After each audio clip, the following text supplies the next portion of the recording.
Сәләтен белән беренче очрашу тудырды күңелдә бер ташу хисләрдән.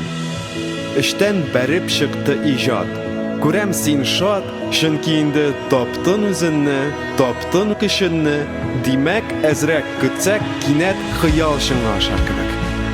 Үтә тәүлек, ай, җәй, үсә синдә тәҗрибә, кайчак сыный тормыш, ә син тырыш сынмый калырга. Караңгыны яктырт, яхшылыкны арттыр, әкияттәге батыр кебек бул. Кул бирә алган чакта, җиркин ул бала чакта кебек тәүлек саен иҗат ит.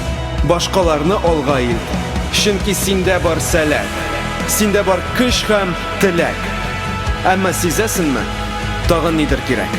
Бәлки, җылы бер сүз, яисә мөмкинлек, таянышның ярдәмнең бар бик күп төрләре һәм бүген син түгел, бер үзең.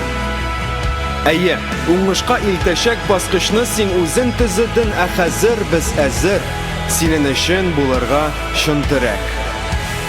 Син мине, мин сине яктыртыйк тизрәк. Менә нәрсә ул? Фан сәләт. Менә нәрсә ул? Сәләт.